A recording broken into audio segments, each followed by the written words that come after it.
Good morning বন্ধুরা, কেমন আছেন? নাসিমাস কিচেনে আপনাদের সকলকে স্বাগত।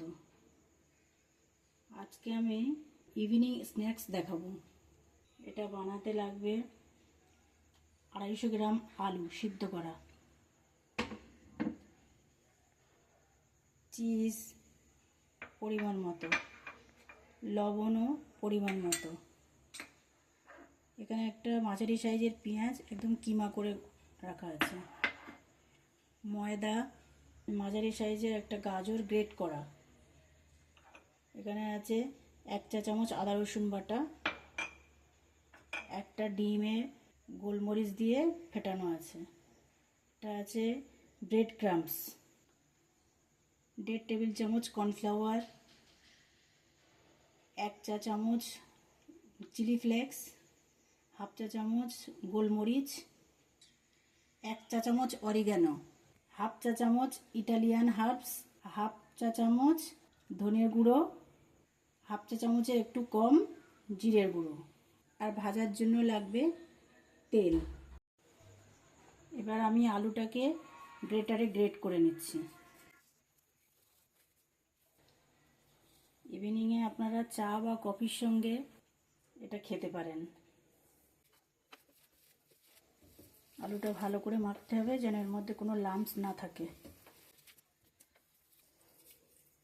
এবার এর মধ্যে আস্তে আস্তে সবটাই দিয়ে দেবো যে মশলাগুলো, স্বাদ মতো লবণ, পেঁয়াজ কুচোনো, সুজি, কুড়িয়ে রাখা গাজর, আদা রসুনের পেস্ট, চিলি ফ্লেক্স, গোলমরিচ, অরিগ্যানো, ইটালিয়ান হার্বস, ধনের গুঁড়ো, জিরের গুঁড়ো আর কর্নফ্লাওয়ার। ভালো করে এটা মেখে নেব। এর মধ্যে সুজি দিয়েছি, ওই জন্য এটা মেখে 15-20 মিনিট রেস্টে রাখতে হবে। গ্যাসের ওপর কড়া বসিয়ে দিয়েছি, কড়াটা গরম হয়ে গেছে। এবার ভাজার জন্য তেল দিয়ে দিয়েছি, ডিপ ফ্রাই হবে। এবারে যে আলু মাখাটা মেখে রেখেছিলাম, এই মাখা ডো আমি 6টা ভাগ করে নেব।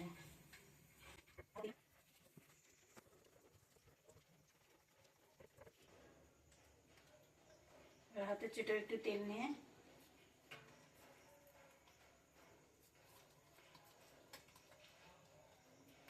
আলুটা এইভাবে চ্যাপটা করে নিয়ে এর মধ্যে চিজ দিয়ে দেবো।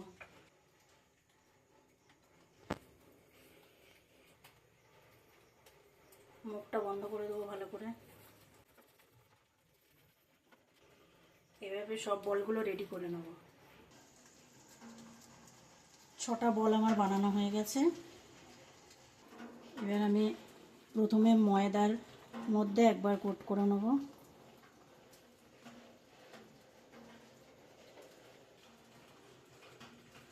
তারপর ডিমের গোলায়,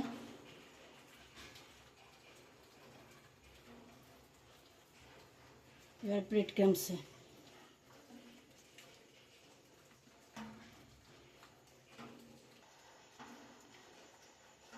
এভাবে এক এক করে সবগুলোই কোট করে নেব।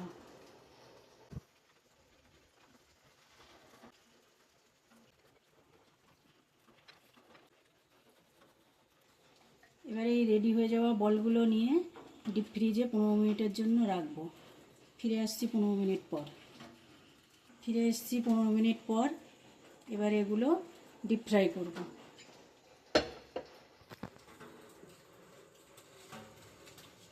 তেলটা হালকা গরম করে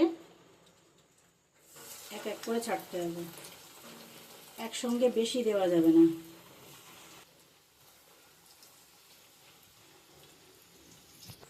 একদম কম আঁচে আস্তে আস্তে ভাজাটা করতে হবে।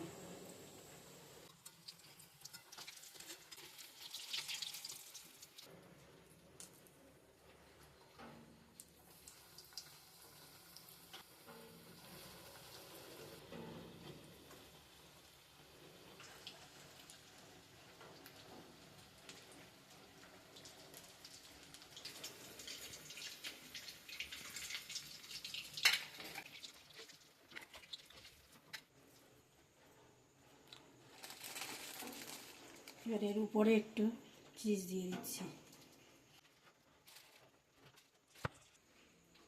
ক্রিস্পি পটাটো চিজ পরিবেশনের জন্য তৈরি হয়ে গেছে। আমি এখানে টমেটো সসের সঙ্গে পরিবেশন করছি। যেটার সঙ্গে খেতে ভালোবাসেন সেই সসটা দিয়েই পরিবেশন করবেন।